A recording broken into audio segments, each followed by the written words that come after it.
Coba fitur live chat di Audio Plus, aplikasi RCTI Plus. Enggak pertama kali, dulu mah tiap tahun dulu. Tapi setiap 5 tahun sekali emang separah ini. Bisa sampai sebulan pembersihannya.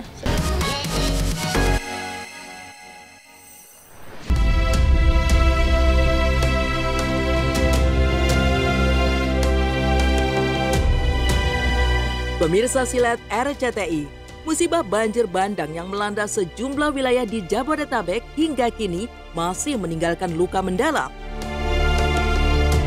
Setelah sepekan berlalu, warga di Kota Bekasi sebagai lokasi dengan dampak terparah masih dalam kondisi memprihatinkan. Di kawasan Villa Nusa Indah misalnya, tumpukan sampah terlihat di berbagai sudut jalan. Barang-barang rumah tangga seperti kasur, kursi, dan perabotan lainnya tampak rusak parah akibat terendam banjir. Selain sampah, lumpur yang terbawa arus banjir juga masih menutupi banyak area, membuat pemandangan semakin memprihatinkan.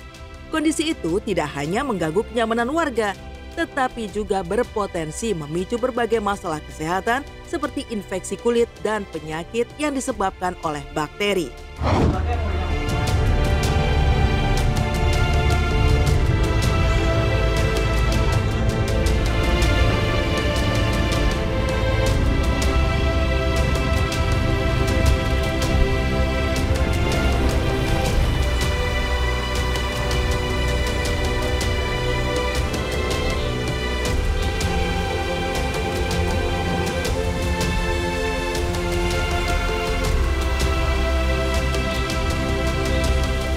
Jangankan yang tidak rumah berlantai 2 ya, berlantai 1, lantai 2 saja itu dia udah mendekati ke rendem.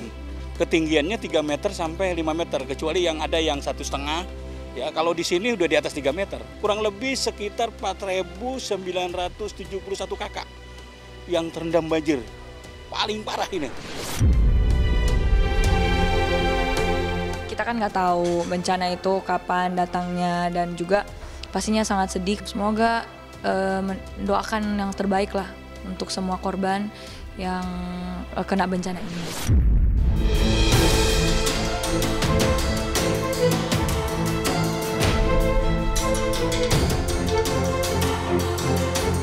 Perjuangan pasca banjir terasa sangat berat bagi warga terdampak, termasuk Yuli yang menjadi salah satu korban.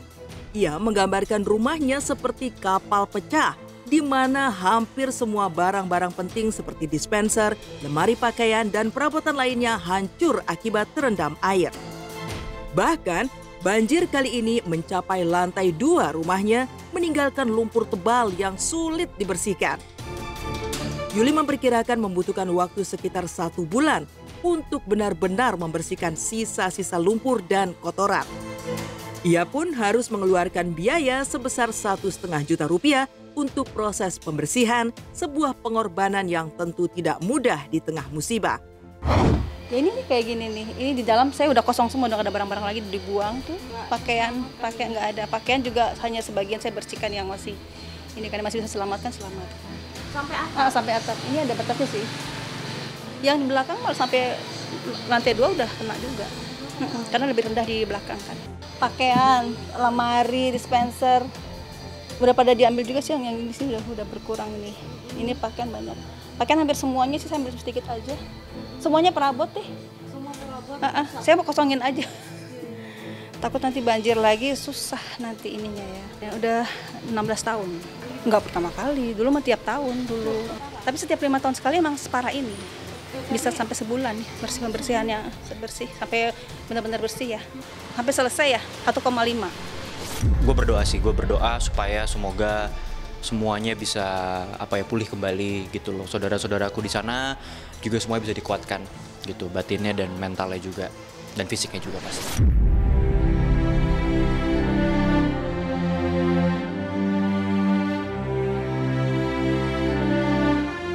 Kesedihan mendalam juga dirasakan oleh Deria, seorang warga Villa Nusa Indah yang terkena dampak parah dari banjir bandang.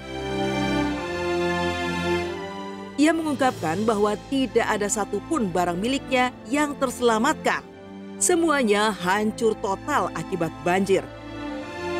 Kondisinya semakin memilukan saat Deriah menceritakan bahwa dirinya harus dievakuasi dengan ambulans karena memiliki riwayat penyakit stroke.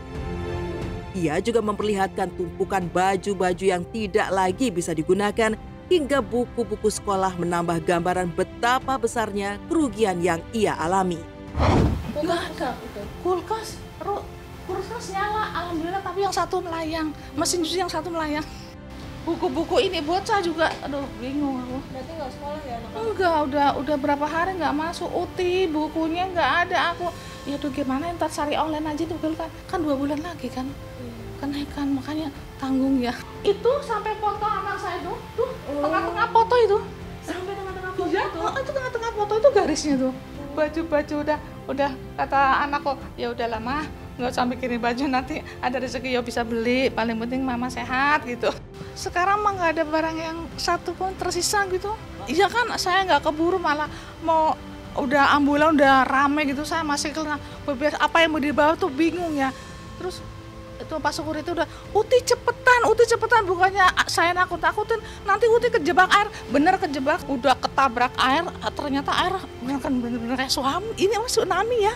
Bencana itu sebetulnya memang ya disikapinnya apa, ya kita lebih tulus aja kali ya, kalau memang Tuhan punya rencana begitu.